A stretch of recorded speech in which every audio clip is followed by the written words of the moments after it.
They told me I'd have plenty of time. They said first labours can take hours, sometimes days. But 42 minutes after my first contraction, I was on my kitchen floor, holding my newborn son with my bare hands, and the ambulance still hadn't arrived. My name is Sarah Williams. I'm 29 years old, and this is the morning that changed everything in my quiet little town of Cambridgeshire, England. It began like any other spring morning. The air outside was cool and fresh, the blinds casting soft stripes of sunlight across my kitchen counter. My husband, Daniel, had already left for work. I was making tea, toasting bread, and humming along to the radio. At 38 weeks pregnant, I thought I still had days, maybe weeks, before the baby came. I couldn't have been more wrong. The first cramp stopped me mid-slice as I was cutting strawberries. I leaned on the counter, breathing through it. Probably just Braxton Hicks, I thought. But 2 minutes later, another hit. Sharper, heavier. My phone said the contractions were already 2 minutes apart. That's when the first shiver of panic set in. I rang Daniel. No answer, so I dialed 999. A calm voice came on the line. Emergency services. Do you require an ambulance? I could barely get the words out. I think my baby's coming. Now! She took my name, my address, and how far along I was. Stay with me, Sarah. Help is on the way, she said. But even as she spoke, I could feel it. My body was moving faster than the ambulance ever could.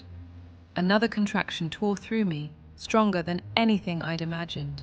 I gripped the edge of the counter, staring at the kettle, the toaster, the quiet dog at my feet, and it hit me. I wasn't going anywhere. This baby was coming, right here, between the fridge and the sink. Sarah, if you feel the urge to push, you'll need to listen to my instructions, the dispatcher told me. I pulled a towel from the drawer, dropped to my knees, and braced myself. My heart was thundering in my chest. Big breath in, she said. The contraction rose like a wave, and I pushed with everything I had.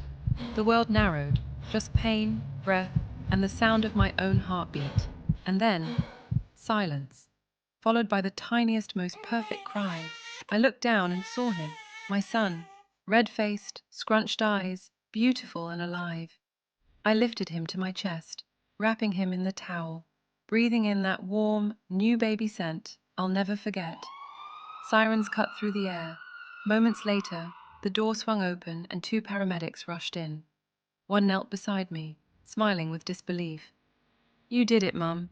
He's perfect. They checked his breathing, wrapped him in a proper blanket, and helped me onto the stretcher. My legs were still shaking, but I couldn't stop smiling. As they wheeled us out, I glanced back at my kitchen. The toast was still in the toaster, burnt to a crisp. The kettle sat untouched.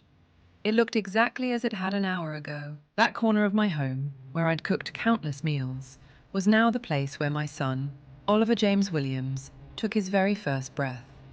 I never planned it, never wanted it, but I wouldn't change it for the world.